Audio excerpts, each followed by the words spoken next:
Сәлеметсіңдер ме балалар? 2 сынып математика пәні 65 сабақ бұрыштар, көп бұрыштар тақырыбы. Бүгінгі сабақта сендер бұрыштарды ажыратуды, көп бұрыштың түрлерін анықтауды үйренетін боласыңдар. Менің каналымды жоғалтып алмас үшін видеоның төменгі жағындағы подписация батырмасын басып, каналыма тіркеліп, қоңырауша белгісін басып қойды ұмытпаңдар. Сол кезде бірінші сабақты тамашалай аласыңдар. Бірінші тапсырма асы практикалық жұмыс. Бір парақ қағазды суреттегідей 2 рет бүкте, осылай бүктеу арқылы тік бұрыштың моделін жасадың. Неше тік бұрыш шықты? Бірінші суретке назар саламыз. Парақты осылай 1 рет бүктейміз. Екінші суретте 2 рет бүктейміз. Үшінші суретте бізде осындай тік 4 бұрыштар шығады. Олардың әрқайсының тік бұрышын санаған кезде бізде 16 тік бұрыш шықты. Жауабы 16 тік бұрыш. Келесі тапсырмасы беттестіру арқылы тік бұрыштар мен тік емес бұрыштарды салыстыр. Назар салып қарасақ, бізде суретте сары, жасыл және көк түсті бұрыштар берілген. Сары түсті бұрыш бізде тік бұрыш, енді оны жасыл түсті бұрышпен беттестіріп салыстырамыз. Салыстырған кезде тік бұрышымыз, жасыл бұрышымыз тік бұрыштан кіші болып тұр. Ал енді көк бұрышты сары бұрышпен салыстырған кезде сары бұрышымыздан көк бұрышымыз үлкен болып тұр. Ережені мұқият есімізде сақтаймыз. Балалар, тік, сүйір және доғал бұрыштар болады. Сүйір бұрыш тік бұрыштан кіші бұрыш, ал доғал бұрыш тік бұрыштан үлкен бұрыш. Сонда бізде сары бұрыш тік бұрыш, жасыл бұрыш сүйір бұрыш, ал көк бұрышымыз доғал бұрыш болып тұр екен. Екінші тапсырма бұрыштарды салыстыр, не байқадың? Бірінші бұл тік бұрыш, екінші бұл сүйір бұрыш, үшінші бұл доғал бұрыш. Бұрыштарды салыстырамыз. Сүйір бұрыш тік бұрыштан кіші бұрыш екенін байқаймыз, ал доғал бұрыш тік бұрыштан үлкен екенін байқауға болады. Үшінші тапсырма суретте көрсетілген бұрыштарды сыз. Бұлар қандай бұрыштар? Оларды ата.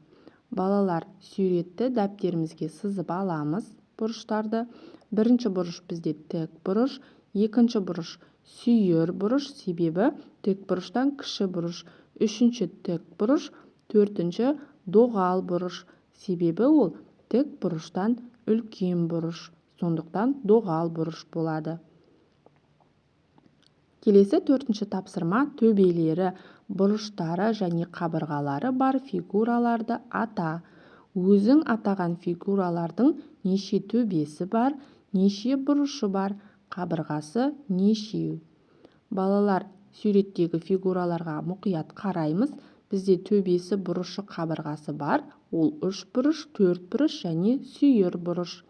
Бірінші 3 бұрыш, оның 3 төбесі, 3 қабырғасы, 3 бұрышы бар. Екінші 4 бұрыш, оның 4 төбесі, 4 бұрышы, 4 қабырғасы бар. Үшінші сүйір бұрыш, оның 1 төбесі, 1 бұрышы және 2 қабырғасы бар. Келесі 5-ші тапсырма фигураларды ата. Бірінші 3 бұрыш, екінші 4 бұрыш, үшінші 5 бұрыш, төртінші 6 бұрыш, бесінші тік 4 бұрыш, алтыншы шаршы. Бұл көп бұрыштар. Осы көп бұрыштарды қандай топтарға бөлуге болады? Бұл фигураларды 3 топқа бөлуге болады.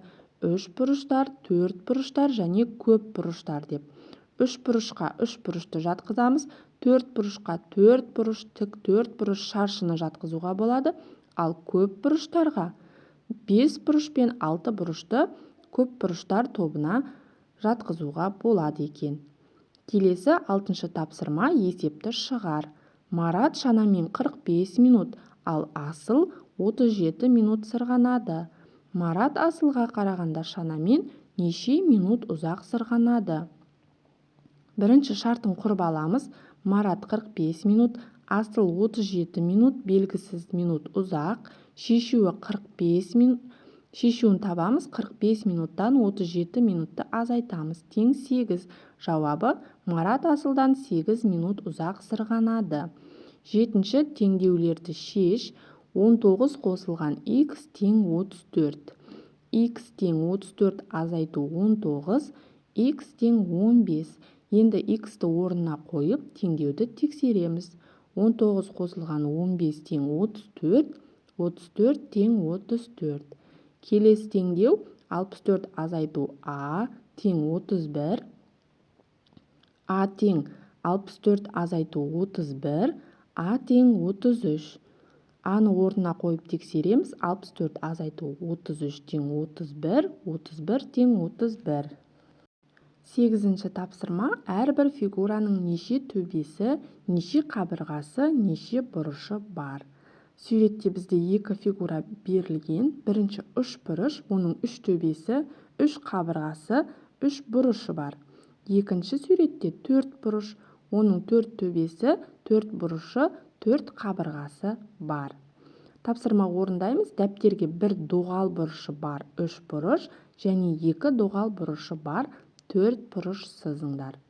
Төменде үш бұрыш пен төрт бұрышты сызып көрсеттім. Сендер де дәл осылай сызып алсаңдар болады. Біріншісі доғал бұрышы бар үш бұрыш, екіншісі екі доғал бұрышы бар төрт бұрыш. Балалар, осымен біздің сабағымыз аяқталды. Барлық тапсырмалар түсінікті болды деген ойдамын. Менің каналыма тіркелмеген болсаңдар, подписаться батырмасын басып, каналыма тіркелуді ұмытпаңдар. Келесі сабақта кездескенше сау болыңдар.